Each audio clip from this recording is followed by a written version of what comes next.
Welcome to the Loaded Box Podcast, where we never finish first because we finish last.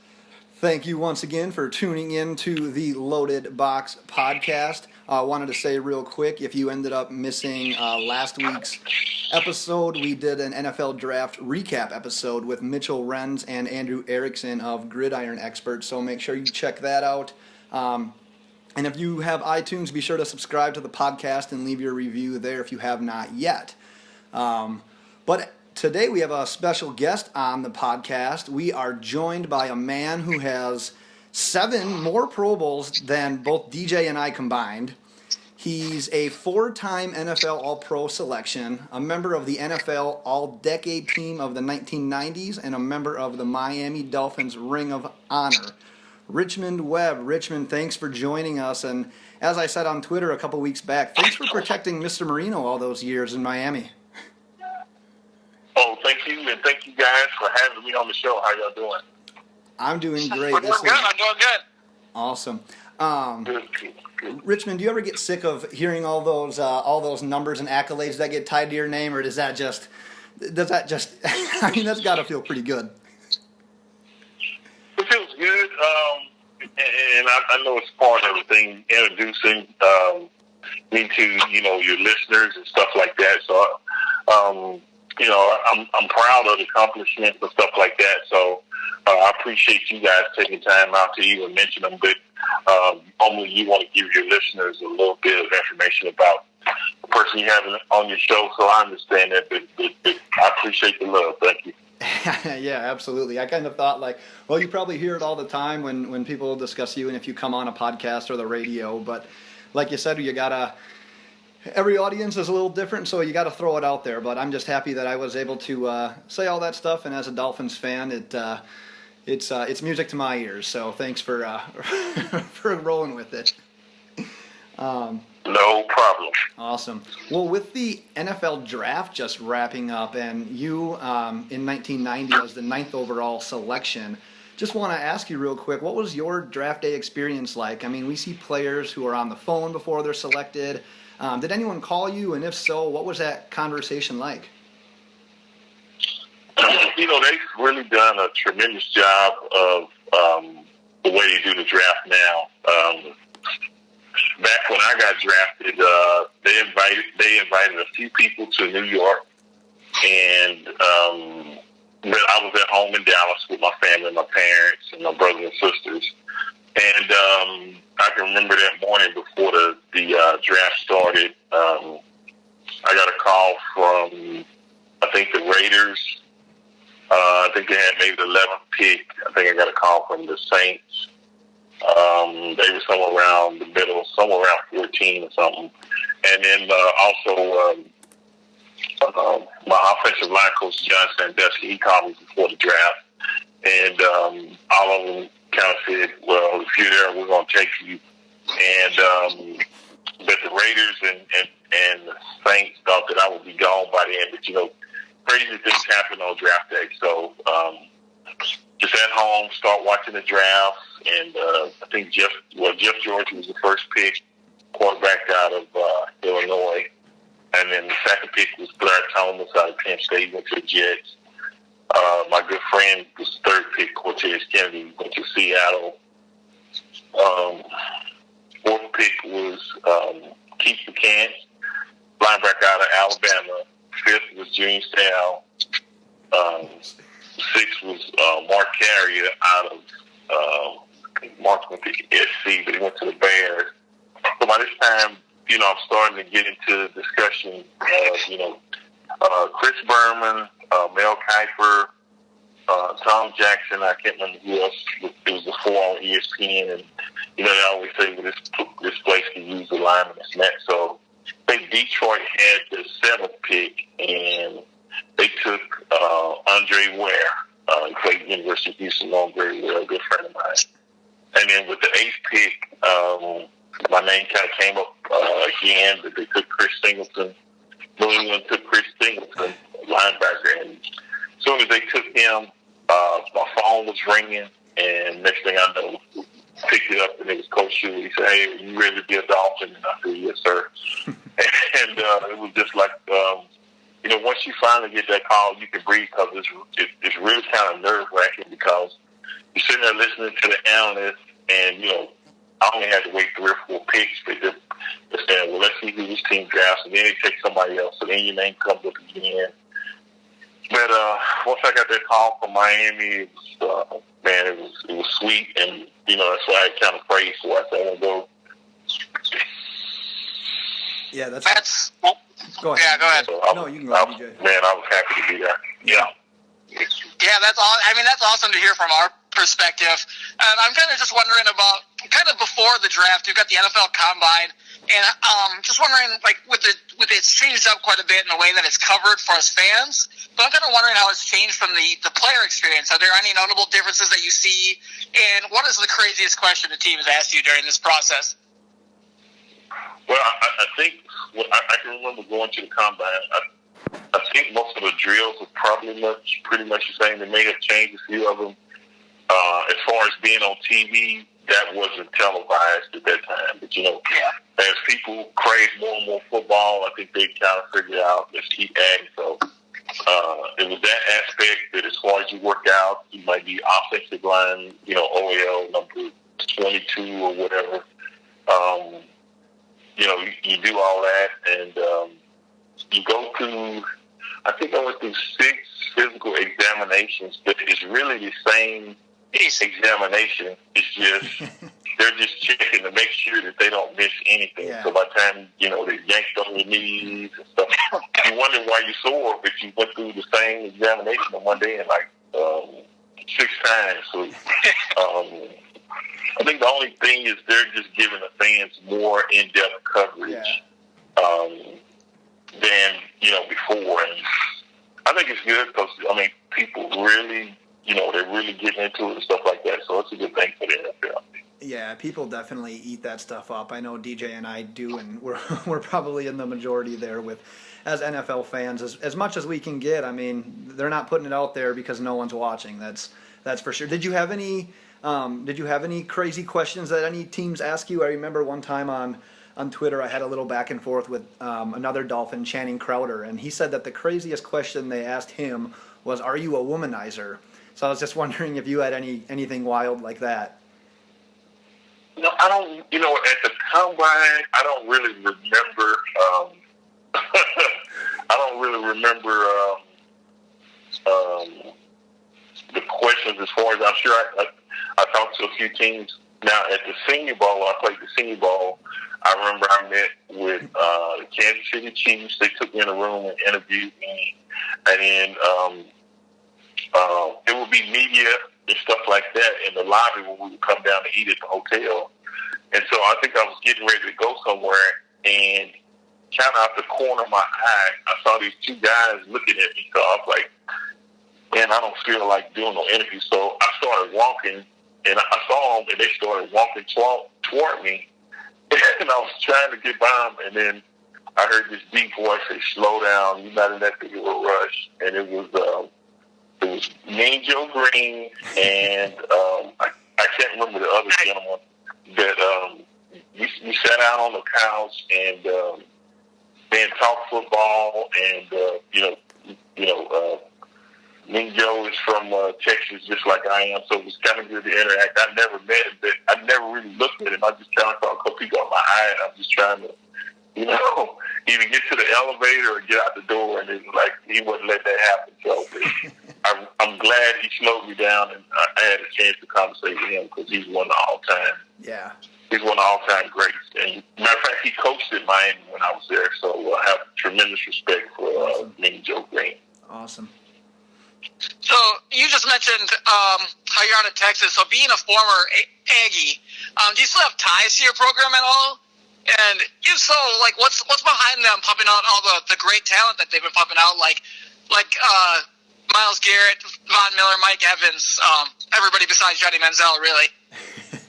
Well, in the last few years, like you said, Myles Garrett this year, Mike Evans. Well, everybody knows about Johnny Football. I think he really brought, when he won the Heisman, he brought a lot of media attention. Matthews, Jokel, we put several offensive linemen.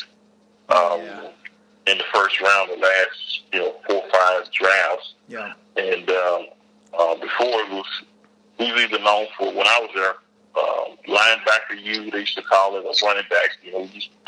We just put players in the NFL, but they just had a tremendous amount of talent last 5-6 years, as far as guys going in the first round. But yeah, I do, and I try to get back for a game or two, but I do keep up with my Aggies as well. Nice. Let's stick with that offensive line talk. Like you said, they've pumped out some good ones in the recent future as well. From a different SEC school, though, what did you think of last year's first-round pick for the Dolphins, Laramie Tunsil? What did you think about his performance, and any chance he can become that next Richmond Webb for the Dolphins? I think he can. With him playing in the SEC and Texas A&M playing in the SEC, I have watched him, and he had all the tools. I mean, size, frame, long arms, you name it. And he had an incident where he slid in the draft, but it was a great pick for the Dolphins. So we benefited from him, and they played him they played in the left guard mainly last year, but I think he's going to be the future left tackle for the Miami Dolphins. So I thought it was a great pick, and I'm looking for great things out of him. As long as he keeps that same work ethic, he's going to be a good one. Yeah, absolutely. I think a lot of Dolphins fans are. They were intrigued by the idea of having Albert at left tackle, him at guard, just to get him in there. I mean, obviously, one of the highest ranked offensive linemen in recent drafts. You didn't want to take him and then sit him. So even though he was playing out of position at guard, you could see that he just had that ability. He has that natural ability, and I think sliding over to left tackle is going to be super natural for him. Do you think he's going to struggle maybe right away with that change, or is his natural instinct just going to take over and he can maybe even be a Pro Bowler in his second year? Yeah, I think he can be a Pro Bowler. I don't think he should struggle too much. He's played the position, throughout college, so it's not like he probably struggled more going from tackle to guard than going to tackle because, that was where he played in college. And so, no, I think he's going to be fine. He's got a year up under his belt. He got to know what the expectations are, this and that. As long as he put the work in, he should be a future perennial Pro Bowler, I think, barring injury or anything like that. Yeah, we're all cheering for that. I'm cheering for that as well. Yeah, I'm a Dolphins fan. DJ isn't, so he could probably. I mean, he's a Packers fan, so it's not like it would hurt you too much to just cheer for the guy, would you, DJ? No, I guess I can be on the fence about it and stay neutral. So Ben and I do a lot of. Sorry about that. Ben and I. Go ahead. No. You good? Go ahead. Alrighty. Ben and I do a lot of pre-draft, scouts, like reading and all that stuff because we like to do a mock draft. And we read a lot about guys getting knocked for their size, not having long enough arms, small hands, all that kind of stuff. But you got the privilege of playing with a really good linebacker in Dolphins, one of the best in Dolphins history, in Zach Thomas. What made Thomas different that helped him overcome those shortcomings, I guess, being a smaller guy? Well, I think one of the things was, Zach came in from day one, and he just had a tremendous work ethic. Very high football IQ. Sound like somebody racing, but anyway. Yeah, sorry. Okay, that's all right. Very football. His football IQ very high, but to be able to play the middle linebacker like he did is basically like playing quarterback on the offensive side. So you got to make all the calls. You got to recognize the fronts, do all that. So to come in as a rookie and then just take off from there and just to gain elevation to that, he's just a great player. And you can measure some things, you can do this and that, but you can't measure heart and you can't measure talent, and he just had it all. He had the productivity and all that, so that's why he was so great.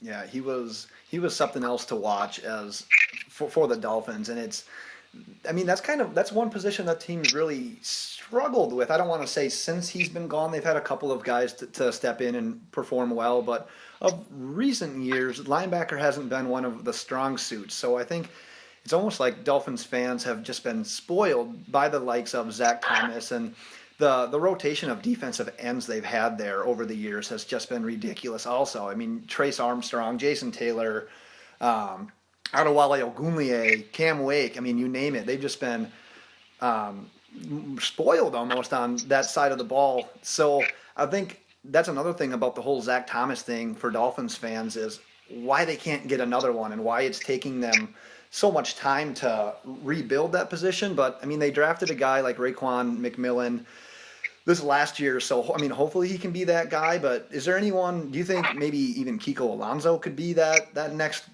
linebacker in line that can maybe be a standout performer for the Dolphins? Yeah, I think the most important thing is you've got to look at your roster. You got to look at your personnel, and then what you got to do is draft people that fit either the scheme or whatever. But if you have more players, and you know how some teams will play four down linemen, and some teams will play four linebackers. It just depends on the personnel, and you want to put the players in the best position possible to be productive in this and that. And I think the last couple of drafts I've been really happy with. So I think we're really building that foundation, and I don't think it's going to take very long. I think if some of these players turn out and produce kind of like we did, like you said, with Jason Taylor, Jack Thomas, Awale Ogunleye, I played some of those guys. And, when you get some of those guys in the lower rounds and then they step up and elevate their play, and it doesn't take no time at all to really turn it around. And then you start stacking depth at different positions, and then, everybody's like, whoa, where did they come from? So I think we're headed in the right direction. Right. Yeah, definitely hoping that way anyways. I know that the defense was obviously a downfall last year, ranking towards the end of the league in rushing defense. So adding a couple of defensive tackles late in the draft, adding McMillan, getting some more depth in the secondary with Tankersley. I'm really hoping that that can turn around like you had mentioned. I wanted to go back to one more offensive lineman. Joe Thomas of the Browns recently came out and said that he was experiencing some memory loss already, and he's prepared for what could be a fairly difficult life after football. And they asked him if he could go back and do it again, if he would. And he said, yeah, without a doubt in my mind, I would do it all again. So just out of curiosity, I wanted to know, how do you feel after being out of the league for a while now? And if you had the chance to go back, would you do it all again as well? Yeah, I think I would. I wouldn't question it. I think you don't pay the price. You play a game that you love, but it's a physical football game, and stuff like that. So, but you got a love for the game, no matter what it is, what sport it is, or whatever. You're a competitive person. I think most guys, even if they have some type of issue or whatever, they would go back and do it again the same way. Yeah. Yeah, it's just kind of crazy to see the way that some players are. I mean, you get a couple of former players that end up hopping on as like an analyst, and they're sharp as day. They understand the game so well because they did have 10 plus years in the league. And then you watch something like a 30 for 30 on the Bears, and you see a guy like Jim McMahon who struggles to remember where he puts his phone, where he puts his keys, just the everyday thing. A lot of fans just see the game as entertainment, and they're not really concerned about the player's well-being. So, and then when you see a guy like that, it's eye-opening. So it's interesting to hear from current and former players as to what their feelings are. But I think a lot of them, like you said, it's a once-in-a-lifetime opportunity. So I think a lot of them say, yeah, I'd go ahead. I'd sign me up for that again. Yeah, and like you say, we do it again. But I think they implemented rules and stuff like that to try to limit or reduce the amount of serious injuries, concussions, stuff like that. Yeah. I think the NFL is doing a good job of that. But I think now they got to, if they think you have a concussion or whatever, they take your helmet. Right. And sometimes, even though you've taken a hard hit, you want to get back out there and play. So I know that would be kind of tough for me, because, they'd be like, no, we got to take your helmet. And then you're going to be trying to tell them, no, I'm fine, I'm ready to go, this and that. But, I guess there's certain things or whatever, kind of like an officer giving a sobriety test on the side of the road. Right. He looks for it to determine, say, no, this guy's, he's saying he's okay, but he's not okay. But he's not, yeah. And you just got to take it and say, hey, this is really for the best interest of me. But, yeah, I can see where that would be kind of frustrating for me, because I want to get back in there. And, plus I do understand the rule. Yeah, like you said, and then that competitive nature just kind of takes over. So, yeah, absolutely. So you'll probably remember this one, but one of my worst memories as a Dolphins fan was that the '94 season. It was the '95 playoff loss to San Diego, where you guys had a 21-6 halftime lead. Just out of curiosity, what was the vibe around the locker room shortly after that loss? I know I didn't take it well, so I can't even imagine how you guys would feel.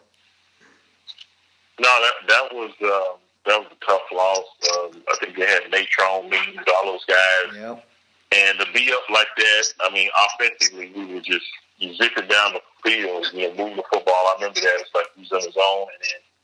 And then I think he came out and they started running the football a little bit. And then our offense got to where we couldn't move. And then, a couple of scores. And this thing, win a fight. And then you end up losing the game on the road.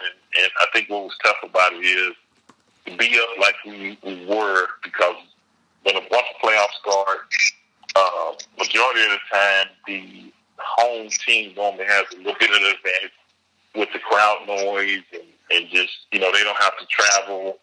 They're right there. So, it's a different type of preparation for the game. But those are definitely tough, because now, your season is over. You get close, but, you say, hey, if we win this game, you start to kind of, contemplate and say, well, yeah, we had to go again next week, but hey, maybe we would have beat the next team. And it's just, right. I think that's the thing that's kind of frustrating. But yeah, I do remember that game. Yeah. Yeah, so I'm going to get us in a lighter mood after that question here. So it's going to be a non-football question for you here. So summertime's coming for us here in Wisconsin. Ben and I both live in Wisconsin. It's starting to warm up. So we love, grilling, having some beers. So in the summertime, do you have some people over, grill out when it's warm, have some beers? What do you do in the summer? Yeah, we grill, we barbecue, and then since I'm right here in Houston, this is kind of Cajun country a little bit. We're pretty close to Louisiana. But we have crawfish, go to crawfish balls, stuff like that. And just anything you can get together and socialize. It's normally surrounded by, some food and some drinks and stuff like that. But it's just, everybody socializing and having a good time. So, where y'all might do brats and barbecue up there. Yeah. I love all that too. So that, as long as the food's good, exactly. You can't miss me, brother. Exactly. The bad thing is, like I said, we don't get all the opportunity. Our kind of grilling season is just starting now, and then we get a couple of months. So we try to pack in quite as much of that as possible. Like you got a little bit better weather down there, so you might get a little bit more opportunities. But yeah, we definitely try to get in as much of that as possible. So we hear you there.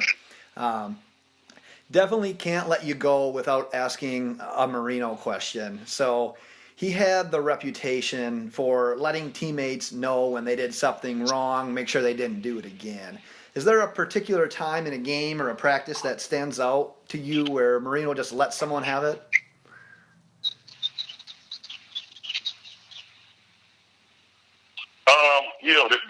That was Dan's character, and then I think what you kind of come to understand is it's not personal. Right. Dan he was just really, really a competitive person. And that was a good thing because it filtered down throughout the huddle. Right. So you come to understand that he's on you in order to put us in a position to win. So I think most guys never really took it personal. You know, I was just that Italian blood in him. But, you know, he would get on you and chew you out. But at the end of the game, you know, he'd come hug you this and that because, you know, he's just trying to win the game. And I think once guys really understood that, you know, they love playing with him because they know he was going to leave it all out on the field. And it just kind of filtered down. If we had a chance, he wanted everybody to leave it on the field to where we. Right. Yeah, like you said. You just knew, hey, if he's chewing on you for a reason to try to win the football game. It ain't personal. Yeah, like you said, he wouldn't have been what he was without that attitude. I mean, you kind of see that from guys nowadays, like Phillip Rivers, and it's just he's kind of that guy too, especially from that quarterback class where Roethlisberger and Eli have won multiple Super Bowls, and Phillip Rivers is probably just as talented, but he just hasn't had that team to surround him. So he's kind of like the modern day Marino in that sense, and they both have that attitude where they're not yelling at you because they don't like you. They want you to perform at your best to try to lead you to that championship. So it's just kind of fun to watch guys like that. Yeah, you're exactly right. And then I could take it better for Marino than to come to the sideline and have to deal with Coach Schuler or you know, Jimmy Johnson. I'll take Dan. Either one of them these days. Just, you know, you definitely don't want the coach on you, this and that. But right. Dan normally kept everything in check, so that was a good thing. Nice. Yeah, that's awesome. That's cool insight right there. Well, I think that's we don't want to keep you too long, so I want to just say thanks again for coming on. Once again, that was Richmond Webb. Thank you for joining us. Like I said, if you missed last week's episode, we did the recap of the NFL draft with Mitchell Renz and Andrew Erickson of Gridiron Experts. As always, tweet us any questions that you have at Loaded Box. And we're available on iTunes by searching Loaded Box as well. So thank you once again for listening, and we'll talk to you again soon. Bye. Hey, bye-bye. Thanks for having me on.